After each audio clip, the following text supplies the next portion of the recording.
This is the end of the beginning. Welcome to today's show. You might want to share this with people to get the word out about how many coincidences are supposedly happening at once, which are not coincidences. And of course, we know that they were just trying to, kill off the population with some of the things that they were doing. Well, here's a new method that we're seeing with them over and over and over again, from Maui now all the way over here to Florida, where we know that they're getting hit with Hurricane Idalia. So isn't it convenient that in Maui, when people tried to flee Lahaina, that the government had roadblocks up and sent people back into the burning area? Well, how about here in Florida, as people prepared for the hurricane? What did they go do? Well, they said, hey, we better get gas in our cars so we can get out of here. Up, not so fast, because they already had something in place to make sure they trapped everybody in Florida. This is beyond belief. This is one of the most unbelievably obvious stories I've ever seen. But conveniently, when people went to the gas station, you ever hear of this? They were getting contaminated gas. Yeah, wow, just in time for the hurricane. At the same exact time the hurricane is hitting, the gas stations are giving out contaminated gas because, that's just a mere coincidence, just bad timing, of course. And it was blamed on what? Human error, because somebody mixed diesel gasoline with regular gasoline. And what happens then? Well, your car will break down. Your car will not run. Your engine will suffer from issues, and your car will just pull out on the side. You'll have to pull over on the side of the road, and you won't be able to flee. Thus, you'll be trapped in the eye of a hurricane. Is this not one of the most unbelievable stories you've ever seen of all the days? Not to mention the fact that, has anybody ever heard of this, widespread fuel contamination? Is this a normal thing? I've never in my life heard of something like this happening. Now, of course, it can happen apparently, but I've never heard it. I've never heard a story. Hey, did you hear the gas station up the road? Or they've got contaminated gas.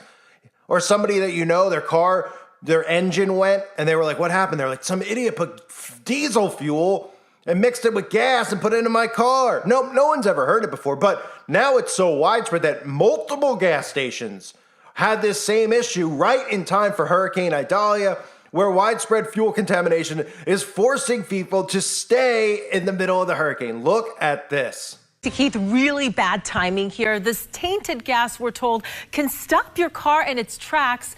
Tonight, we are learning at least one worker made a big mistake.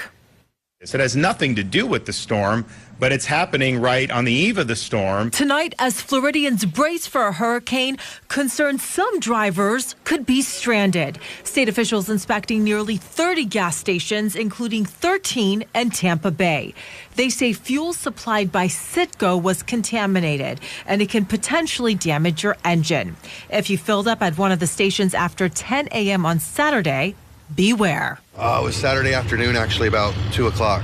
Your car's been acting funny. Yeah, it's been... It'll hiccup, run a little rough maybe, spit and sputter. If and when you hit car trouble, auto experts say find a safe spot and pull over. So how did this happen?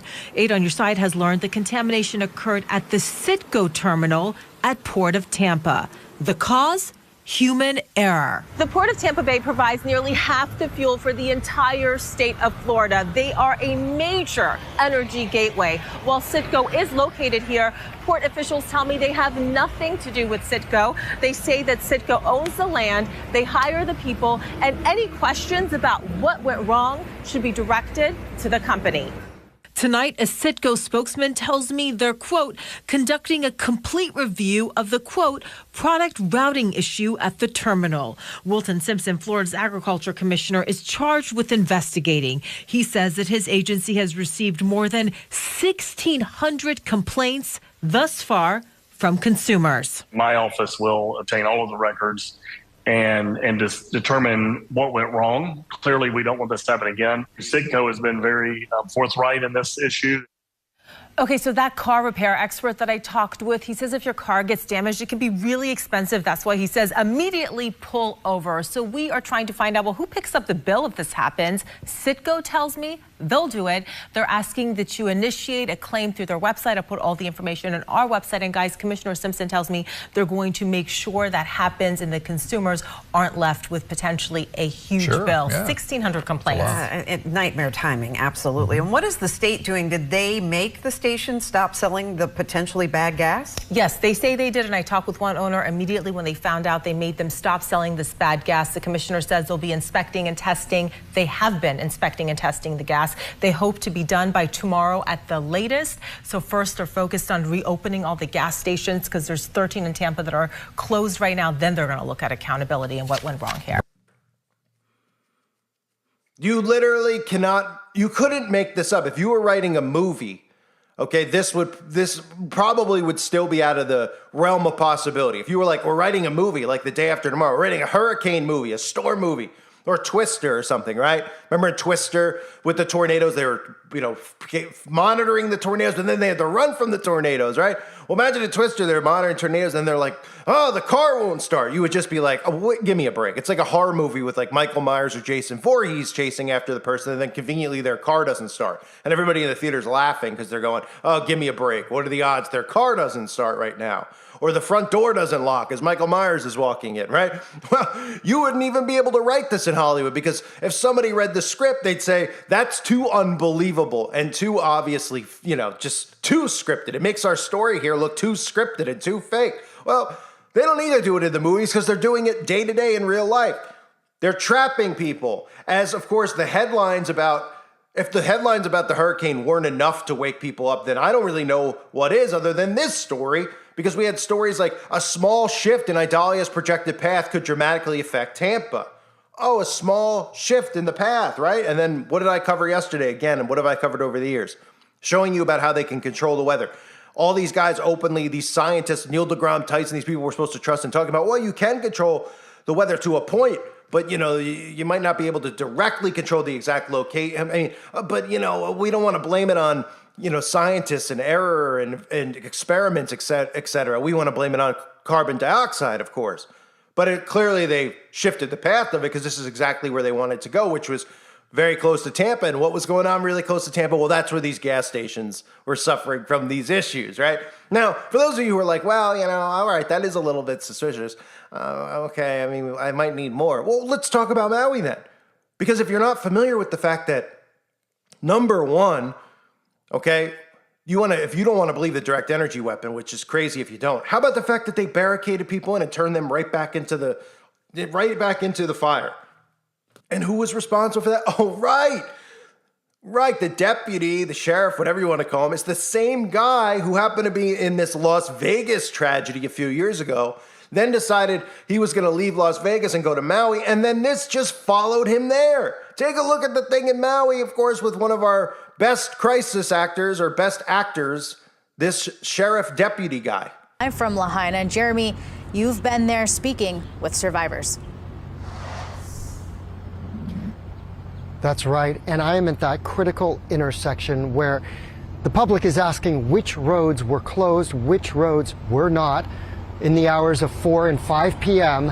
on August the 8th. Now, this is where I am. This is Keawe Street that you see. It leads up to the bypass.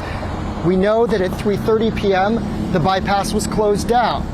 Now, Keawe Street going down leads into the Cannery Mall. You have the Cannery Mall, and then across the street on Honoaupilani Highway, which runs northbound, of course, you have Lahaina Gateway. So again, we're looking at Honoaupilani Highway as the primary exit from Lahaina town.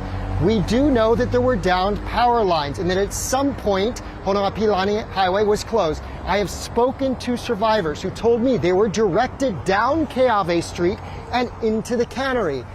Now, the only way to get out of the Cannery Mall on the other side is Front Street, leading to more congestion and backup. I'm going to zoom in for a second, get behind the camera, and to show you what I mean. Now, I did talk to the police chief. You're going to hear from him in just a moment. And I asked him specifically about Keawe Street because according to those survivors, the evacuees, traffic was directed exactly down here where you see the roadblock right now and the National Guard standing by, funneled into the Cannery Mall. And of course, the other end is Front Street, which we know was backed up terribly in those critical hours. Have a listen to what the police chief said when I asked him about road closures and whether we would get more information about how fire and the police department were communicating on that day. We want to get people out. And so let me answer it like this. There is going to be a very detailed long after action. It might be the longest after action that's ever been. Every data point is going to be scrubbed and looked at and meticulously gone through. We're actively trying to recover people. It's our community. It's our people too. And so I say that is, let us right now do what we need to do and let the after action do what it needs to do. But I can tell you that we did everything we can to make sure that we preserve life and protect each other. And so we've already found that some of the false reports on the direction of travel were not correct. We were getting people out of the area. We were forcing people not to go at a certain point down Front Street because it had already gotten too late. And so the efforts were to get people away from the fire and away from the danger. So they weren't directed down chaotic. They were not directed toward the danger. I can tell you, and I agree with the chief, I'm happy to answer all these questions when the right time comes, which is when the after action and investigation comes about, what we knew when we knew it.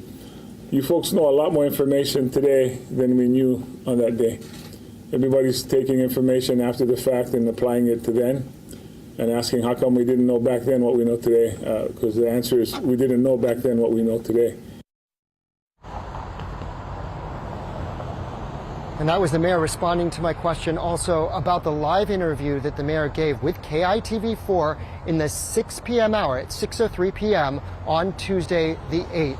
People had already fled into the water to escape the flames a half hour earlier at 5:30. The mayor acknowledging the gap in receiving real-time information.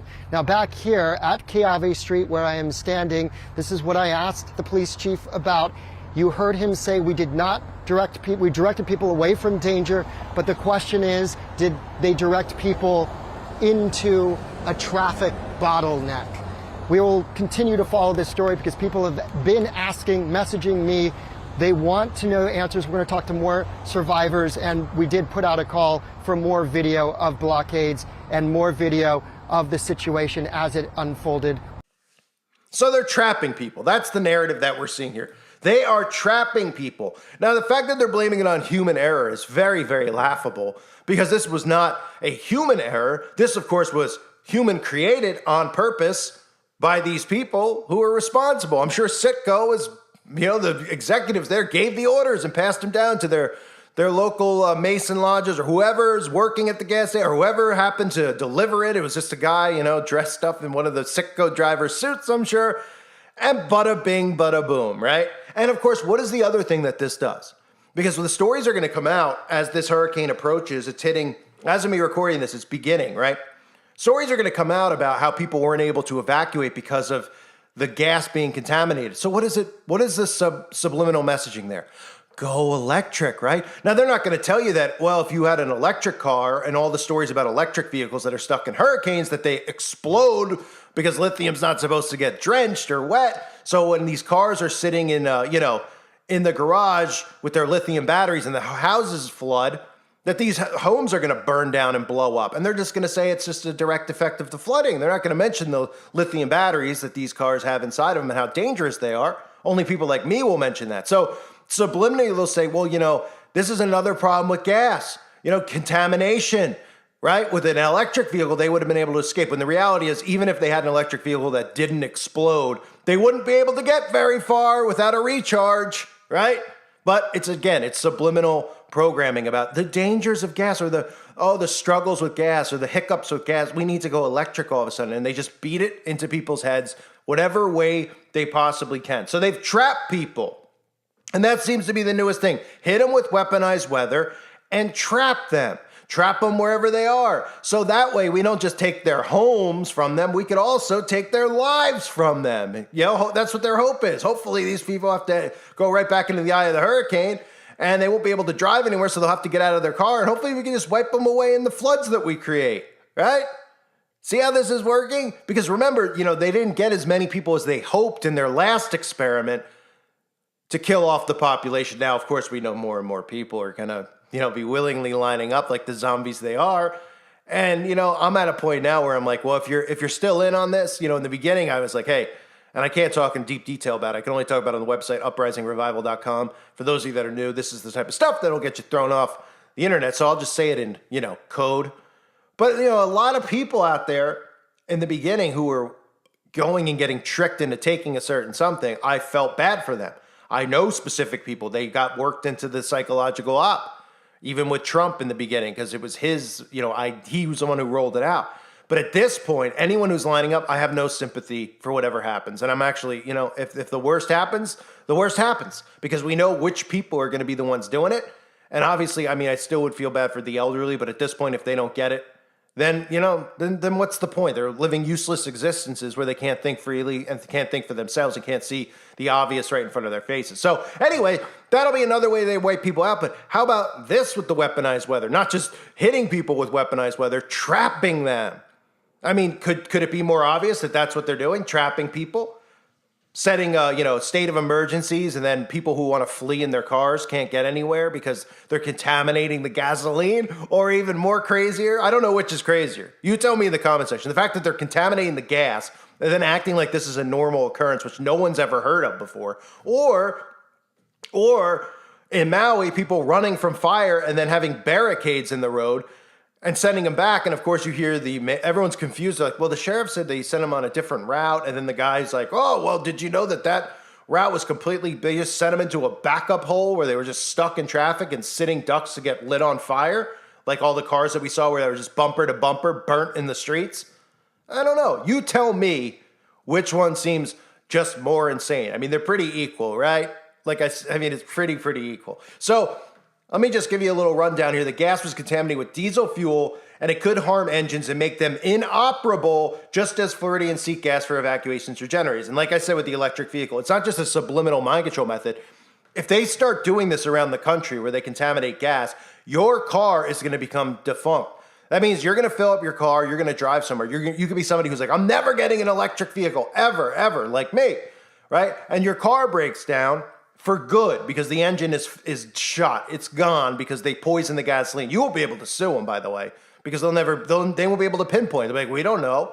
Could have been gas from here, could have been gas. And again, they're not, there's no way you're going to be able to sue them and get any money out of them or get anything out of them, a new car. Forget it. The insurance won't cover it, right? So then what do? They'll come in and say, well, we're not selling gas-powered cars anymore, only electric, because all these companies, of course, who are in on it, like Ford and General Motors, etc. They're all in on it. So what do they come out and they say? Well, they say, we're not making gas cars anymore. They're not good for the environment. But we have electric cars, and we'll give you if your car broke down, we'll give you an electric vehicle. We'll help you out. We'll give you a big we'll give you a government grant. What are these things that they're doing? The government's handing out like $10,000 write-offs if you get an electric vehicle. This is just another way they're enforcing the electric vehicle on people. They're just if you're not going to comply and get the electric vehicle, then they're just going to destroy your car. And you're going to have to take a chance because you're going to have to get gas to run your car. So you'll never know where they're doing this at. And then when your car breaks down, whatever, we're just sabotaging your engines. Now you got to go electric. This is where it's going to head. Exactly where it's going to head. So they're not just going to be trapping people in spots where they're hitting them with weaponized weather. They're also going to be sabotaging their car so that when they want to get a new car, they won't be able to get a new car because the only cars being sold will be electric cars. So then people who are holding out saying, hey, you know what? I'm going to get 3 gas-powered cars. I'm going to keep them for the rest of my life. No, because the next time you go get gas, you don't know if they're going to be poisoning your car and destroying it and forcing you to an electric vehicle. It's absolutely unbelievable. So Florida officials warning of potentially widespread fuel contamination that may have resulted in people getting fuel from some Florida gas stations that could harm or disable their engines, just as Tropical Storm, which is now Hurricane Idalia, may put residents on the road or in search of gas to power their generators. Oh, right. I forgot about that because I was thinking maybe they have propane right? If you have a natural gas, if you have generator, like a Generac, a big one that would just run your whole home with natural gas, that's one thing. But if you have one in your garage, right, and you're just saying, hey, the power's going to be out for a couple of weeks, I could use it every day just to get water or just to pump water if I have well water or whatever. Heat food, keep my refrigerator going. Oh, okay, well, guess what? You're not going to be able to do that either.